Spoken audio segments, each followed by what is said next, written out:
So as we put Moses on hold and flip over to Abraham, chapter 4 and 5, let's just point out a couple of little significant additions that, again, if we're using the theater analogy, this would be where this particular director and stage manager have put together some unique twists to this story. One of them, right out of the chute, right at the beginning, is the who. And actually, let me who build we're up, talking about. Let me build on that briefly. If you've actually gone to the theater and you're going to see the same play again, it's interesting. If a director does things just a little bit different, it catches your attention and you pay attention and the message registers.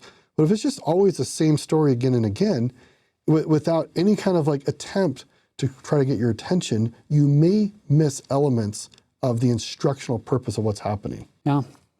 So notice as you begin verse 4, or chapter 4, verse 1.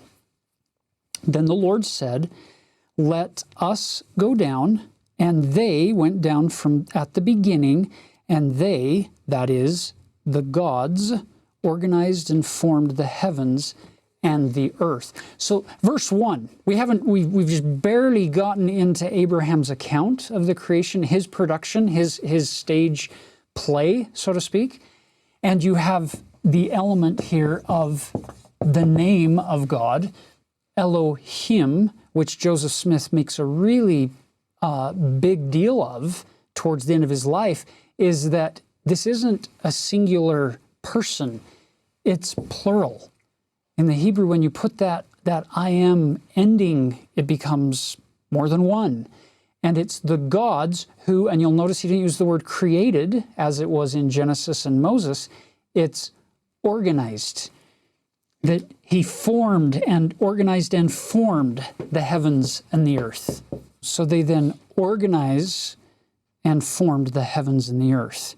Another one, he talks about this creative process that kind of denotes less of an event and more of a process, that it took time. How much time? We have no idea, because the scriptures don't give us an exact timestamp based on what prophets and apostles, like Elder McConkie earlier that we mentioned, refers to this idea of it's however much time is needed to accomplish that purpose. Look at verse 18. So here we are at the ending of day 4 in the Abraham account, and he says, "And the gods watched those things which they had ordered until they obeyed." So it's that idea of you don't just make the command and then walk away. You make the command and you watch until it's exactly like you want it to be. And then you say, it is good. It's finished. What a great principle for parenting, that you don't just give commands and then walk away, but you give commands and you watch until you're obeyed. And you work with, and you mold, and you shape over time. It's a process. Raising children is a long process. It's not an event. And discipleship is a process. It's not an event.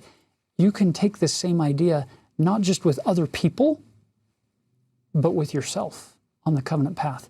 You can watch elements of your soul that you're trying to work with the Lord to refine and to become who you aren't yet, and you can keep working at those things. It's a noble wrestle, but you keep working at it until those elements obey.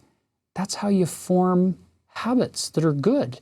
That's how you learn to play an instrument, or learn to play a sport, or learn to dance, or learn a new skill, is you practice and practice and practice, and you mess up until you've practiced so much that the elements obey. They do what you want them to do without having to think about it and put in great effort.